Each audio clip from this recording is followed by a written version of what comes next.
Cet enseignement nous dit, par 10 épreuves, Abraham notre père fut testé par Dieu et il les surmonta toutes.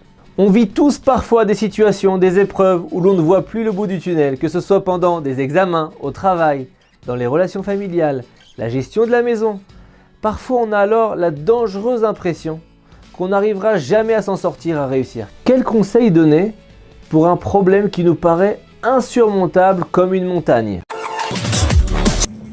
Eh, dis-moi Ruben, est-ce que tu sais comment faire pour importer les fichiers sur Excel pour mes clients? Je sais pas, t'as pas eu de formation comme tout le monde?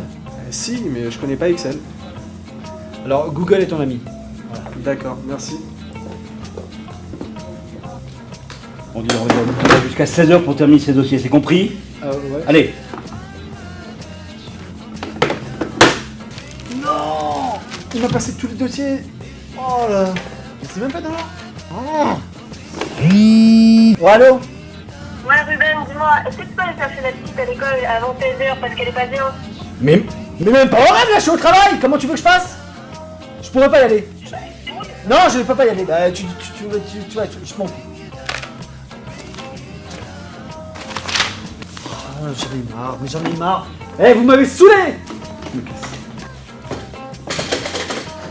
Écoutez cette histoire. Un jour, un roi promet de donner sa fille en mariage à celui qui réussira à monter tout en haut de sa tour de 200 étages. Beaucoup de prétendants essaient, mais après avoir monté 40 ou 45 étages, ils se découragent tous les uns après les autres, réalisant la grandeur gigantesque de la tour et finissent tous par décider de redescendre. Jusqu'au jour où un prétendant parvient à monter jusqu'en haut. Mais quel a été son secret ?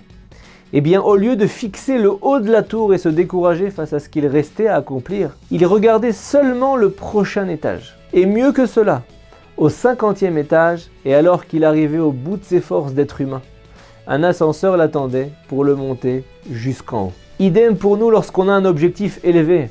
Premièrement, ne vous concentrez pas sur l'objectif final, mais uniquement sur la prochaine action à venir. Pour vaincre la paresse, par exemple, on réalise chaque jour une action avec zèle, et on avance ainsi progressivement. Deuxièmement, regardez de temps en temps ce que vous avez déjà réussi à accomplir plutôt que ce qu'il reste à faire. Et troisièmement, comme l'enseigne Rabbeinu Bechaye, faisons ce qui est en notre pouvoir au maximum, mais tout le reste est entre les mains d'Hachem. Avec cette conscience-là, vous pourrez recevoir des forces illimitées. Bon, vas-y. Ok. On va reprendre depuis le début. Là.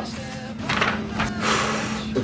Souviens-toi, le désespoir n'existe pas. Fonctionne étape par étape. Bon, ça va en fait. Ok, bon, je vais donner mon max.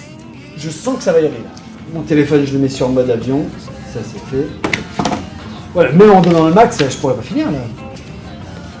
Comment je vais faire? Non, Ruben, regarde, on a embauché un nouveau stagiaire là. Ah, super. Donc, je peux l'utiliser sans problème, hein, vas-y. Ah, génial. Salut. Salut. Oui, très bien. Bah, super. Regarde. Ok, ouais. Tu vas me trier ça déjà. Ah, c'est super que tu sois là. Assis-toi. Ah, t'as vu ce livre hein? Excellent. Il est Excellent. canon, il est- Ah, super. Très bien. Tu m'arroseras la plante, hein, c'est bien.